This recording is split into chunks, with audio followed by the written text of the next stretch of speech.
अस्सलाम ग्रेड 9। आज जो हम चैप्टर स्टार्ट कर रहे हैं 10 है, तो इसमें आपने जैसे इसकी रिव्यू एक्सरसाइज करनी है। तो चलते हैं रिव्यू एक्सरसाइज की तरफ। फर्स्ट क्वेश्चन में आपके सिर्फ ट्रू फॉल्स हैं। ट्रू फॉल्स तो आपको एज यूजुअल हमने करने नहीं होते, आपको पता है पेपर में नहीं आते। तो सेकंड क्वेश्चन की तरफ देखिए।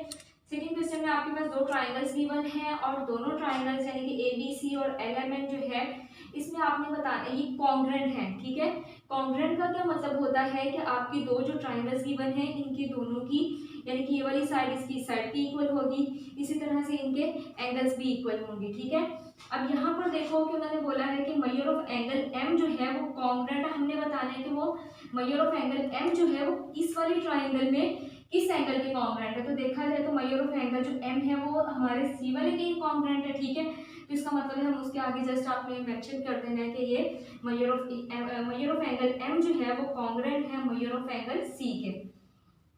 उसके बाद आते हैं N पे। मेजर ऑफ एंगल N जो है वो किसके कॉन्ग्रेंट है, B के, तो वो हमने B लिख दिया।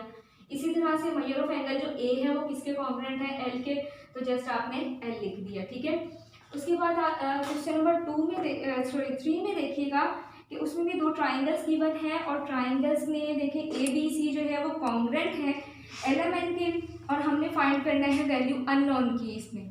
तो इसमें अननोन जो है वो x है, तो x के देखो n जो है किसके कॉन्ग्रेंट आ रहा है, C के। इसका मतलब है C x की जो वैल्यू होगी वो क्या होगी, 60 होगी। ठीक है, अच्छा जी, अब आते हैं क्वेश्चन नंबर 4 पे। क्वेश्चन नंबर 4 में है कि find the values of unknown for the given congruent triangle. अब यहाँ पे देखिए दो ट्राइंगल्स हैं, मुझसे सही नहीं बनी लेकिन आपस में जो है वो कॉन्ग्रेंट है। तो इसका मतलब है कि यहाँ पे अब ये दो ट्राइंगल्स बन रही है, एक तो है आपकी ADB और एक ट्राइंगल है ADC। ठीक है, अब ये दोनों ट्राइंगल्स आपस में क्या है, कॉन्ग्रेंट है। तो इसका मतलब है इनकी कोरेस्पॉन्डिंग साइड्स जो है वो आपस में क्या होंगी, इक्वल होंगी। यानी कि जितना B से D तक का डिस्टेंस होगा उतना ही D से C तक का डिस्टेंस होगा। अब देखो यहाँ पे अननोन हमारे पास क्या है, x है, और यहाँ पे अननोन क्या है, M है। यानी कि हमने यहाँ पे x की और M की वैल्यू जो है वो फाइंड करनी है। ठीक है, तो जब हमने पहली सी बात है इनकी वैल्यू फाइंड करनी है तो BD जो है वो कॉन्ग्रेंट है BC के, CD के, वो हमने लिख दिया। उस वहाँ पे हमने उसकी वैल्यूज हमने लगा दी।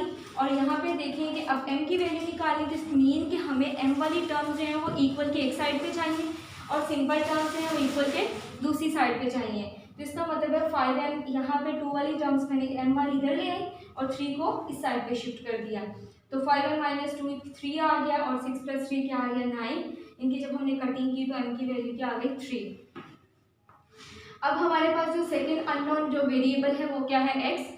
और अब यहाँ पे देखिए इस वाली ट्राइंगल में इसका ये वाला एंगल इस वाले ट्राइंगल में इस एंगल की इक्वल होगा, क्योंकि दोनों ट्राइंगल्स आपस में वो कॉन्ग्रेंट है।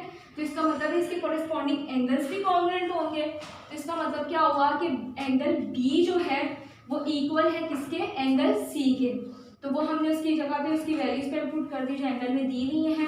तो एंगल जब हमने पुट किया तो यहाँ से हमने x की वैल्यू निकालनी है, 5 इधर प्लस हो रहा है, इक्वल की दूसरी साइड पे जाके माइनस हो जाएगा, 50 आ गया। x की वैल्यू निकालनी है तो 5 के साथ मल्टीप्लाई हो रहा है, 5 को इधर आके हमने डिवाइड कर दिया इक्वल की दूसरी साइड, और x की वैल्यू आपके पास क्या आ गई, 10 आ गई। ठीक है, इसके बाद एक क्वेश्चन है क्वेश्चन नंबर 5। क्वेश्चन नंबर 5 में भी आपके पास दो ट्राइंगल्स गिवन है और आपने अननोन की जो है वो वैल्यू फाइंड करनी है। ठीक है, अब यहाँ पर देखें कि आपके पास तीनों साइड जो है हमने x है, y है और z है। तो x जो है वो देखो PQ पे है, तो इसका मतलब है कि वो कॉन्ग्रेंट होगा नेक्स्ट वाली जो आपकी ट्राइंगल है उसके AB के कॉन्ग्रेंट होगा। इसी तरह से जब हमने y की फाइंड करनी है तो वो AC है, तो वो PR के कॉन्ग्रेंट होगा। तो वहाँ से आप इजीली इनकी वैल्यूज़ को कैलकुलेट कर सकते हो। ठीक है, थैंक यू सो मच।